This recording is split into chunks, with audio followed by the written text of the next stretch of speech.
Hello students, welcome to A to Z পরীক্ষা। তো আজকে কিন্তু তোমাদের জন্য বায়োলজির এমসিকিউ থাকবে, ঠিক আছে? তো খুব ভালো করে ক্লাসটা দেখবে, খুব ভালো ভালো প্রশ্ন রয়েছে, প্রত্যেকটা প্রশ্ন নোট ডাউন করে নেবে, তোমাদের এক্সামের জন্য কিন্তু খুব খুব ইম্পর্টেন্ট। চলো দেরি না করে ক্লাসটা স্টার্ট করি। দেখো প্রথম প্রশ্ন, খুব ইজি কোশ্চেন। হিমোগ্লোবিন কিসের মুখ্য একক? ঠিক আছে, মুখ্য ঘটক বা একক যাই হোক, ডব্লিউবিসি, আরবিসি, প্লাজমা কোনোটিই নয়। প্রত্যেকে জানে এটার অ্যান্সার হবে কি আরবিসি। এবার দেখো এই যে আরবিসির মধ্যে যে হিমোগ্লোবিন থাকে এটার একটা লো আর হাই এরকম একটা ডিফারেন্স রয়েছে। দেখো risk of high and low haemoglobin level, যখন লো হিমোগ্লোবিন লেভেল থাকে বডিতে তখন কি কি হয় দেখো, কিডনি ডিজিজ হতে পারে, তারপরে লিভারের ডিজিজ হতে পারে, অ্যানিমিয়া হতে পারে। অ্যানিমিয়ার আবার অনেকগুলো ভাগ রয়েছে, ধরো পার্নিচিয়াস অ্যানিমিয়া, হ্যাঁ, তারপরে আরো যেগুলো রয়েছে আর কি।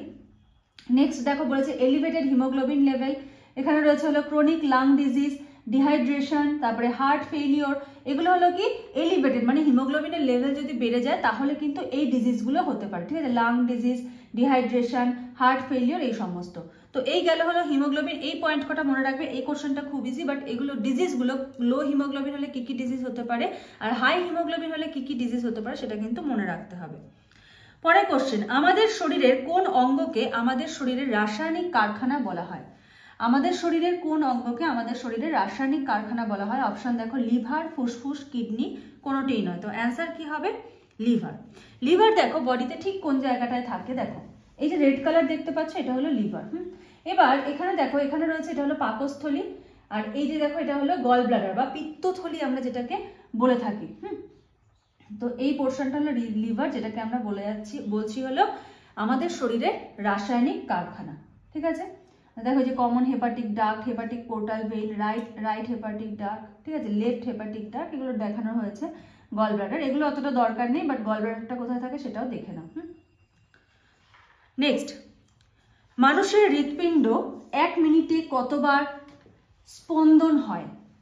ঠিক আছে, হৃৎপিণ্ডের স্পন্দন 1 মিনিটে কতবার হয়? দেখো 140 বার, 120 বার, 72 বার, 160 বার। তো অ্যান্সার কি হবে? অ্যান্সার হবে 72 বার।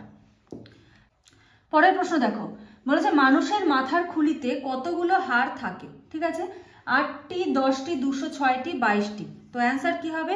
অ্যান্সার হবে হলো 22টি। পরের কোশ্চেন দেখো, বলেছে একজন প্রাপ্তবয়স্ক মানুষের বৃক্কের ওজন কত? অপশনগুলো দেখো কিভাবে দিয়েছে, 120, 150, 160, 200, ঠিক আছে?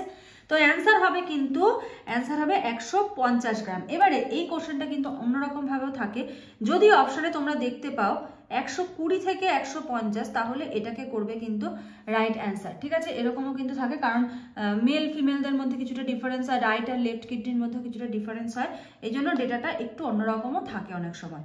পরের কোশ্চেন, মানব শরীরের সবচেয়ে বড় হাড় কোনটি? মানব শরীরের সবচেয়ে বড় হাড় কোনটি? অপশন দেখো, মেলিয়াস, ইনকাস, ফিমার, স্টেপিস। এগুলো তো হবেই না, অ্যান্সার হবে ফিমার। নেক্সট, গমনে সক্ষম একটি উদ্ভিদ, একটা উদ্ভিদ যেটা গমন করতে পারে, ঠিক আছে? মানুষরা যেমন গমন করতে পারে, এক জায়গা থেকে আরেক জায়গায় যেতে পারে, এই উদ্ভিদটাও কি গমন করতে পারে? মিউকর, ইস্ট, ভলভক্স আর হলো অ্যাগারিকাস। বলো কি হবে?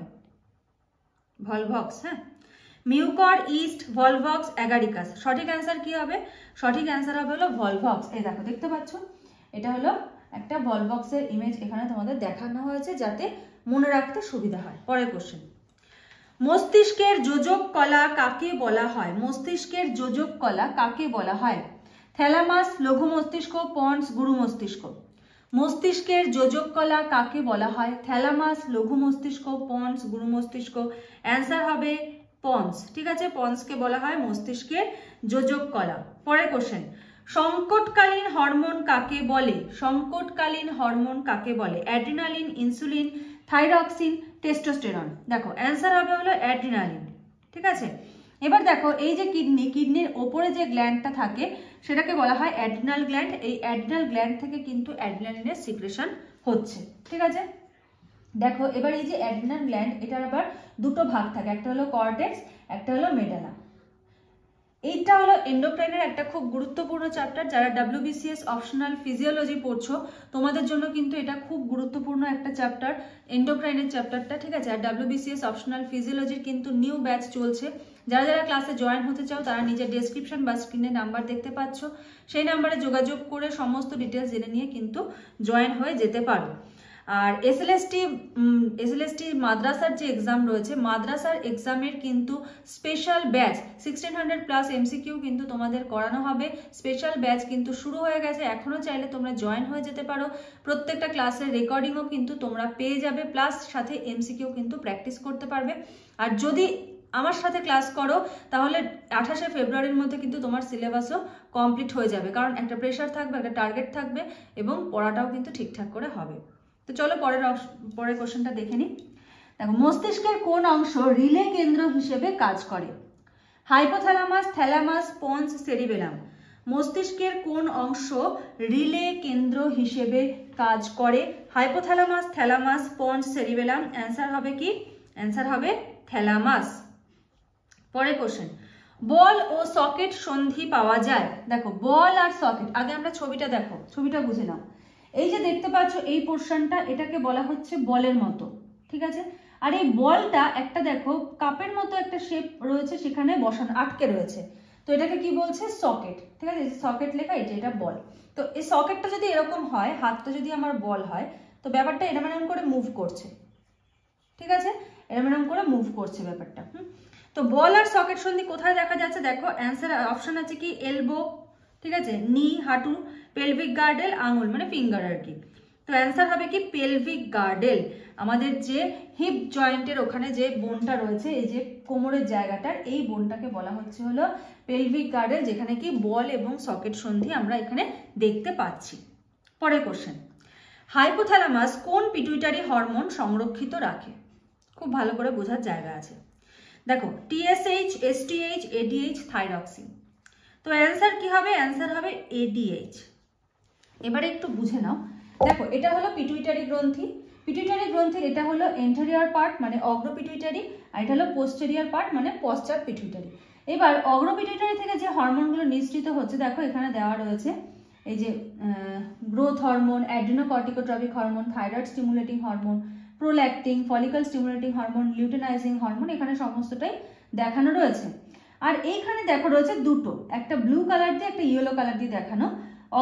অক্সিটোসিন যেটা হলো ব্লু কালার, আর ADH হলো ইয়েলো কালার দিয়ে দেখানো হয়েছে।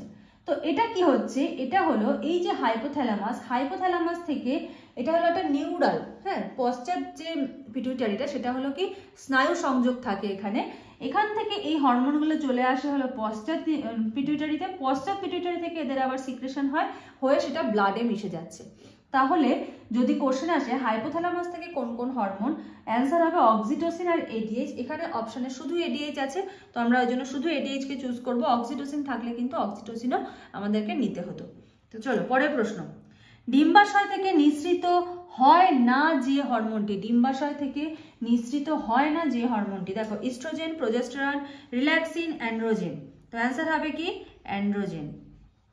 দেখো এখানে সমস্তটা দেওয়া রয়েছে, হ্যাঁ, কোন কোন হরমোনগুলো এখানে নিঃসৃত হচ্ছে, এখানে একটা ইমেজ দেওয়া রইল। পরের কোশ্চেন, চোখে ধুলোবালি পড়ার উপক্রম হলেই চোখ বুজে যায়, ঠিক আছে? তো মুদে যায় বা বুজে যায়, যাই হোক, হঠাৎ করে চোখে ধুলোবালি আসলে আমরা কি করি? চোখটা বন্ধ করি, তাই তো? তাহলে এটা কি? সহজাত প্রতিবর্ত ক্রিয়া, অর্জিত প্রতিবর্ত ক্রিয়া, গমন, কোনোটিই না। তো অ্যান্সার হবে কি? অ্যান্সার হবে সহজাত প্রতিবর্ত ক্রিয়া। মানে কি?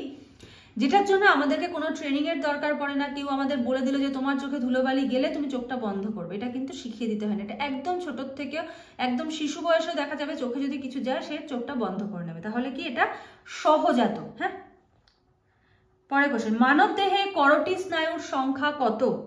31 জোড়া, 31টি, 12 জোড়া, 12টি। মানব দেহে করোটি স্নায়ুর সংখ্যা কত? এখানে ছবিটা দেখো রয়েছে করোটি স্নায়ু, কি কি রয়েছে দেখো, olfactory, optic, oculomotor, trochlear, trigeminal, abducens, facial, vestibulocochlear, glossopharyngeal, hypoglossal, vagus, accessory. ঠিক আছে, এই যে 12টার নাম রয়েছে এটা কিন্তু 12টা হবে না, হবে 12 জোড়া। ঠিক আছে, হবে 12 জোড়া, এটা কিন্তু ভুল করবে না। করোটি স্নায়ু হলো 12 জোড়া, প্রত্যেকটা কিন্তু জোড়ায় রয়েছে। পরের কোশ্চেন, নিচের কোন হরমোনকে অ্যান্টি কিটোজেনিক হরমোন বলা হয়? অ্যান্টি কিটোজেনিক হরমোন বলা হয়। অ্যান্টি কিটোজেনিক এই কথাটার মানে কি? দেখো বলেছে অ্যান্টি কিটোজেনিক হরমোনস আর those hormone which inhibit the formation of ketone bodies in the human body, মানে প্রতিহত করছে, হিউম্যান বডিতে কিটোন বডির ফর্মেশন হতে বাধা দিচ্ছে। Insulin prevents the formation of ketone bodies, hence it is called anti ketogenic hormone. Insulin কি করছে? বডিতে কিটোন বডি উৎপন্ন হতে বাধা দিচ্ছে, তাই এটাকে কি বলা হচ্ছে? Anti ketogenic hormone. পরের কোশ্চেন, স্নায়ুকোষের নিউক্লিয়াস যুক্ত অংশকে কি বলে? দেহকোষ, কোষদেহ, ডেনড্রাইট, অ্যাক্সন। দেখো এই যে একটা স্নায়ুকোষ রয়েছে, এই যে নিউক্লিয়াস, এটা হলো নিউক্লিয়াস পার্ট, ঠিক আছে, এগুলো হলো ডেনড্রন আর এটা হলো অ্যাক্সন, তাই তো? তো অ্যাক্সন আর ডেনড্রন তো হবে না, এটাকে কি বলা হয়? সেল বডি, বা বাংলায় যদি বলি তাহলে হবে কোষ দেহ, ঠিক আছে? তাহলে অ্যান্সার কি হবে? তাহলে অ্যান্সার হবে হলো কোষ দেহ। পরে কোশ্চেন, যখন উদ্ভিদাঙ্গের সামগ্রিক চলন বাহ্যিক উদ্দীপকের প্রভাবে হয় তখন তাকে কি বলে? সামগ্রিক চলন। যখনই কোশ্চেনে এই সামগ্রিক কথাটা পাবে না, তখন চোখ বন্ধ করে ট্যাকটিক চলন করবে। যখনই কোশ্চেনে সামগ্রিক কথাটা পাবে, সামগ্রিকভাবে যখন হচ্ছে বাহ্যিক উদ্দীপকের প্রভাবে, তখন সেটাকে কি বলা হচ্ছে? ট্যাকটিক চলন। পরে কোশ্চেন, ইউগ্লিনার গমনাঙ্গ হলো সিলিয়া, ফ্ল্যাজেলা, ক্ষণপদ, সংকোচনশীল গহ্বর। তাহলে অ্যান্সার কি হবে? এটার অ্যান্সার হবে হলো ফ্ল্যাজেলা। দেখো এখানে একটা ইউগ্লিনার আমি ছবি দিয়েছি, এই যে দেখতে পাচ্ছ এটাকে বলছে গমনাঙ্গ, যেটা হলো এই যে ফ্ল্যাজেলাম। নেক্সট, যে হরমোনের কারণে মূত্রে জলের পরিমাণ বৃদ্ধি পায় সেটা হলো টিএসএইচ, এসটিএইচ, এডিএইচ, জিটিএইচ। তো অ্যান্সার হবে কি? এডিএইচ। এবার এই হরমোনের কারণে কি হবে, তাই না? এটাও তোমাদের জানতে হবে, প্রশ্ন এখান থেকে ডেপথ থেকেও আসতে পারে। এডিএইচ হলো, ভালো করে বুঝবে, এডিএইচ হলো অ্যান্টি ডাইউরেটিক হরমোন। এটা কোথায় গিয়ে কাজ করে? এটা কাজ করে রেনাল টিউবিউলে, মানে বৃক্কীয় নালিকায়। বৃক্কীয় নালিকায় এটা কি কাজ করে? ওয়াটার রিঅ্যাবজর্পশন, মানে জলের পুনঃশোষণ ঘটায়। এবারে এই এডিএইচটা যদি সিক্রেশন না হয়, হতে পারে হাইপোথ্যালামাসের সমস্যা, হতে পারে পিটুইটারির সমস্যা, হতে পারে কোনো রিসেপ্টর বা গ্রাহকের সমস্যা, হতে পারে কিডনির কোনো সমস্যা, যে কোনো কারণেই হোক এডিএইচ যদি সিক্রেশন না হয় তাহলে কি কি হবে না? রেনাল টিউবিউলে এডিএইচ ঠিকঠাকভাবে কাজ করবে না, ওয়াটারের রিঅ্যাবজর্পশন হবে না। আর যখনই ওয়াটারের রিঅ্যাবজর্পশন হবে না, তখন কিন্তু অতিরিক্ত পরিমাণে জল মূত্রের মাধ্যমে নির্গত হতে থাকবে। এই জন্য বলে যে হরমোনের কারণে মূত্রে জলের পরিমাণ বৃদ্ধি পায়, তার মানে কি? এডিএইচ হরমোনের কম ক্ষরণে, ঠিক আছে, এডিএইচ হরমোনের কম ক্ষরণে কি হয়? মূত্রে জলের পরিমাণটা বৃদ্ধি পায়। এবারে এই যে যদি এডিএইচ হরমোনের অভাবে মূত্রে যে জলের পরিমাণ বৃদ্ধি পেল, এর ফলে তাহলে কি হবে? প্রচুর পরিমাণে ইউরিনেশন হবে, যেটাকে আমরা বাংলায় কি বলি? বহুমূত্র। আর ইংলিশে কি বলা হয়? ডায়াবেটিস ইনসিপিডাস, ঠিক আছে? এই ডিজিজটাকে কি বলা হচ্ছে? Diabetes insipidus. ক্লিয়ার? এই জায়গা থেকে কিন্তু অনেকগুলো প্রশ্ন হয়, খুব ভালো করে কিন্তু এই জায়গাটা রেডি করবে। পরের কোশ্চেন, পর্বমধ্যের বৃদ্ধি নিয়ন্ত্রক হরমোন কোনটি? পর্বমধ্যের বৃদ্ধি নিয়ন্ত্রক হরমোন কোনটি? Auxin, cytokinin, gibberellin, 24D।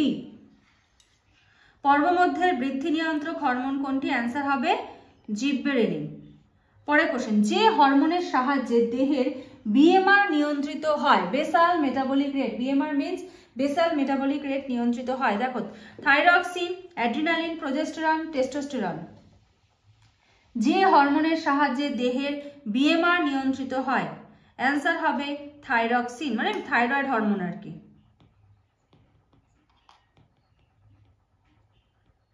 হতে পারে T3, হতে পারে T4। পরের কোশ্চেন, পায়রার বায়ুথলির সংখ্যা কত? পায়রার বায়ুথলির সংখ্যা কত? 8টি, 15টি, 9টি, 12টি। অ্যান্সার কি হবে? অ্যান্সার হবে হলো 9টি। বিটি তুলো কোনটির প্রতিরোধক্ষম? লবণ, আগাছা, পতঙ্গ, খরা। বিটি তুলো, আগে জিনিসটা জানতে হবে, বিটি তুলো কি? GMO. GMO means genetically modified organism, মানে জেনেটিক্যালি ভাবে এই ফসলটা তৈরি করা হয় বিটি তুলো। এটা কি? এটা পতঙ্গ বা কীট প্রতিরোধ করে, ঠিক আছে? এটা হলো পতঙ্গ বা কীট প্রতিরোধ করে, জেনেটিক্যালি মডিফাইড ভাবে কিন্তু এই ফসলটা তৈরি করা হয়। পরের কোশ্চেন, সংকরায়ন পদ্ধতিতে ফুল থেকে পরাগধানী অপসারণকে কি বলা হয়? সংকরায়ন পদ্ধতিতে ফুল থেকে পরাগধানী অপসারণকে কি বলা হয়? Crossing, isolation, emasculation, sterilisation. তো অ্যান্সার কি হবে? অ্যান্সার হবে হলো ইমাস্কুলেশন। পরে কোশ্চেন, নিম্নলিখিত কোনটিতে এক্স-সিটু সংরক্ষণ করা হয়? অভয়ারণ্য, উদ্ভিদ উদ্যান, জুলজিক্যাল পার্ক আর হলো বায়োস্ফিয়ার রিজার্ভ।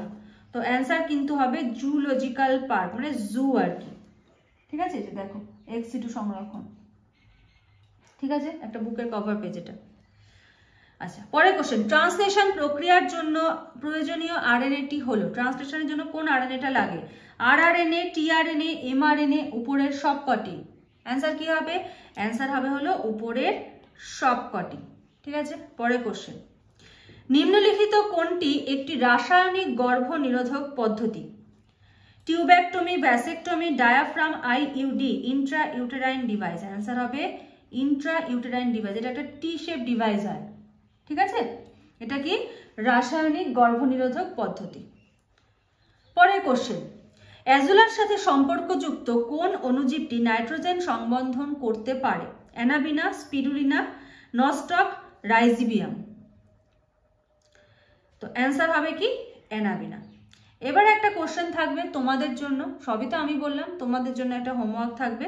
এই কোশ্চেনটা দেখো, আচ্ছা চলো বলেই দিই। ইন্টারফেরন কার বিরুদ্ধে কাজ করে? প্রোটোজোয়া, ভাইরাস, ব্যাকটেরিয়া, ছত্রাক। কারণ নেক্সট ক্লাসে আমার আবার খেয়াল থাকবে না। তো ইন্টারফেরন কার অ্যাগেনস্টে কাজ করে? ইন্টারফেরনকে কি বলা হয়? ইন্টারফেরনকে বলা হয় অ্যান্টিভাইরাল। তার মানে কি? এটা ভাইরাসের অ্যাগেনস্টে কাজ করে, ঠিক আছে? তো এই গেল হলো তোমাদের জন্য আজকে 30টা কোশ্চেন। এমসিকিউগুলো যদি ভালো লাগে লাইক করে দিও, যারা নতুন আছে অবশ্যই চ্যানেলটাকে সাবস্ক্রাইব করে নিও আরো নতুন নতুন ভিডিওর আপডেটস পাওয়ার জন্য। আজকের মতো এখানেই শেষ করছি। Thank you.